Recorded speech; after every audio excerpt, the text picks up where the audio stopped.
wherever you may be listening. We are live in sunny and beautiful Los Angeles on iHeartRadio, Fox Sports Radio, and FS1. Could have our best show in a long time. 1 hour from now, Colin right, Colin wrong.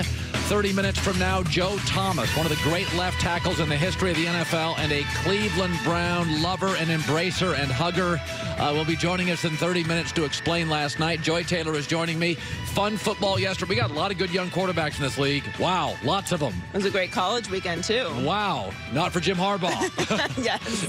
That was awful. Joy and I will be joining you for the next 3 hours. Let me start with this. Everybody's going to beat up on Cleveland because of the 4th down and 9. They ran a draw. No team in the NFL has done that in 12 years. So we could bang on Freddie Kitchens. But this morning is all about what I tell young broadcasters. Do your homework, have strong opinions, and don't worry how it lands.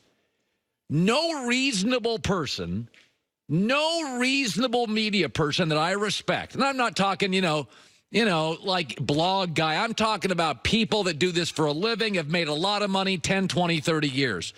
Thought the Browns were anything more than a potential wild card team that was fun but had all sorts of holes. And that's exactly what they are, and that's exactly what I predicted.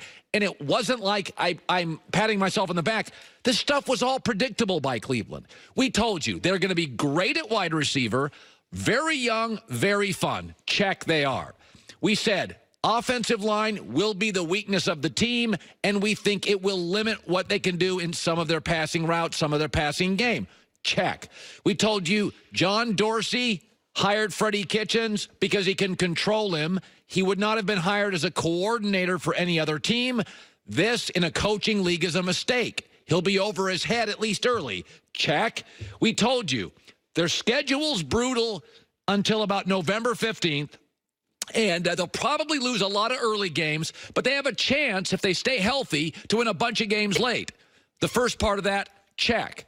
And we also told you they're the youngest NFL team, the youngest NFL roster, so they're going to make mistakes, and they're going to lose games they should win, and that this is going to be a team that's going to make a lot of mistakes, but they'll be fun to watch. Check. They lead the NFL in penalty yards, tied for most in penalties. None of these were wild proclamations. None were great predictions. We told you individually that giving up your second-best offensive lineman to the New York Giants with a young quarterback for Olivier Vernon, who's got no sacks in 3 games and only a handful of tackles, was a big mistake. It has been. Olivier Vernon's not producing, and your offensive line is getting worked.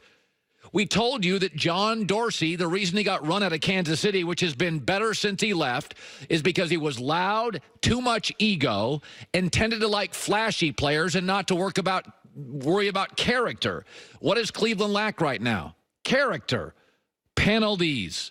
No identity. Wearing watches in the middle of games. Guys looking for brand over performance. And a control freak, and Kansas City wouldn't give him control, and he wanted to control. John Dorsey did, so he hired a Freddie Kitchens, a position coach.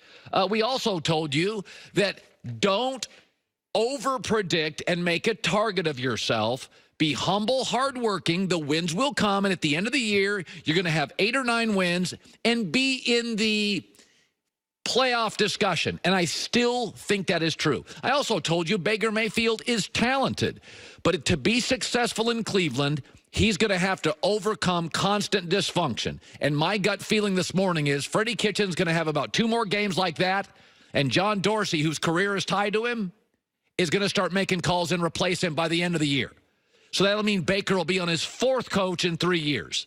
Check that box, too. And again, these are not wild proclamations. These are not great, out of the blue. Where did you see it coming? Man, Colin, you know football predictions. Every reasonable person knew this. Plus, when LeBron left, it left a gaping hole in Cleveland for a new hero, and people have wrapped their arms around Baker Mayfield, but he's 5'11 and a half. You can actually make the argument he throws the ball better moving out of the pocket than in it because he can't see over the line, and he runs too much for me because I don't think he's a great athlete. He's 5'11 and a half. He's a 2-time walk-on. He's a good athlete. He's not special. He's Johnny Manziel. He's Tim Tebow. He's good. He's not Lamar. He's not Steve Young. He's not Mahomes. He's not Kyler Murray. You know, you're not that kind of athlete, but he's a good athlete. Certainly, you know, better than, you know, a handful of guys. But the reality is none of what is happening to Cleveland was hard to spot. Baker's 30th in completions. That's what happens. He's also second most interceptions. That's what happens when you don't have time to throw in this league and you have a rookie head coach. That's what happens. Don't confuse hater for accurate. I'm not a hater on Russell Westbrook. I was accurate. I'm not a hater on Baker Mayfield in Cleveland. But when you have a historically kind of inept franchise, when you give them a glimmer of hope, they massively overreact. And this morning, I would say Cleveland is the most predictable team in the league. I predicted Tennessee would beat them. I predicted they'd beat the Jets. I predicted they'd lose last night. They're 1-2. They're going to get rolled in Baltimore. It's already a blazing 5 pick. I'll give it to you now. The line's 5.5. This stuff was predictable. Don't confuse accuracy for hate. Let me shift to this. New York City's got Daniel Jones fever. Football's hard. It's really hard. Football practice is hard. OTAs are hard. You're wearing gear. It's hot. Yesterday was hard. You're in Tampa. You trail 12-3. You trail 28-10. But what Daniel Jones gave the Giants yesterday in that locker room, and this is really important, he gave them juice and he gave them hope. Even when they were down and Saquon Barkley got hurt, you could sense from the defensive effort, you could sense from the receivers, you could sense from the effort, the Giants thought they were in the game. You're down to Tampa 28-10 with Eli. You've seen this for 3 years. There's no juice in the locker room. There's no juice on the field. You're down 12-3 early with Eli.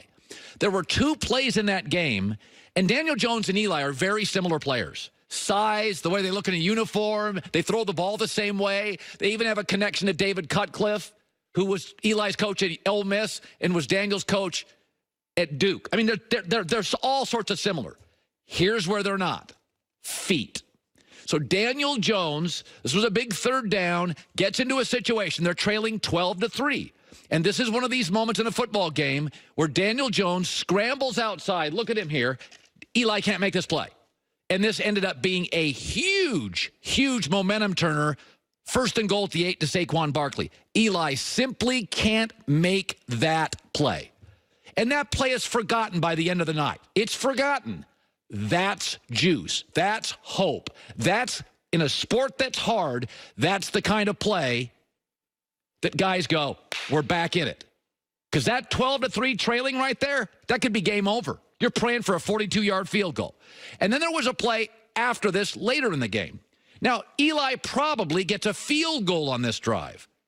But Daniel Jones got a touchdown on a zone read. Now, watch this. Again, how many times have the New York Giants last 3 years had the ball there and settled for a field goal? Eli can't make that play. You get 4 more points than Eli. I'm not knocking Eli. But these guys have a lot of similarities. But when you have an average offensive line or a bad offensive line, Arizona, New York Giants, you know what you need? You need juice. You need legs. You need mobility. You need hope. And that's what I saw with New York yesterday. That 28-10 with Eli, you're done. Guys don't play as hard. They don't run the routes as crisp. They don't block as hard for the extra second. Because in Tampa, it's 90 degrees. You're trailing. You've lived this life. You don't feel you have juice. But all those Giants players have been on that practice field. They've been in these OTAs with Daniel, and they've seen how he can run. They've seen how he can run. I remember years ago, players tell me that about Michael Vick. They're like, you could be down with Michael, but he was just crazy. And Michael would peel off a run, and you're like, okay, we're right back in the game. With Eli, there were these games where you fell behind, and you knew we're just going to settle for field goals. And that's what Daniel Jones gives you, is when you're average offensive line and you're not a complete team and you're rebuilding. Kyler Murray's doing this to Arizona. Now, they lost yesterday, but Kyler Murray did this to Arizona. Arizona was throwing haymakers until the last play of that game. Football is hard. You need juice, especially when you're rebuilding, when your offensive line is bad. And most of these plays you will forget about. Everybody in New York's talking about the missed field goal by the Tampa Bay kicker. It's those 2 plays that kept drives alive and got you a 7 instead of a 3 that are going to keep the Giants playing hard, trailing on the road, inclement weather, hot as you know what, feeling hopeless the last 3 years. And it was fun to watch, by the way, because I think the NFL, Joy and I said this, NFL's better when the Giants are fun. And the last several years, they've just been tired. They're just not fun. And they get down early, and you're just like, unless you live in New York, you just turn the TV off. You're like, okay, they're down 12-3 early. Seacrest out. Oh, they're down 28-10. This is ugly. I never, ever felt that yesterday. Giants have their quarterback. Coming up next, just because you lose does not mean you can't be impressive. There was a team that lost yesterday, and I got to tell you something. I would want no part of them. I think this is a team that is going to be a headache for everybody in their conference, and certainly twice a year for everybody in their division. That is coming up. Well, last night at the Cowherd Grotto, we had a protein fest. We had nothing but organic chicken and wild-caught salmon from Bristol Bay, Alaska. It's called Butcher Box. Had the friends over last night watching Rams, Browns, and eating protein. Best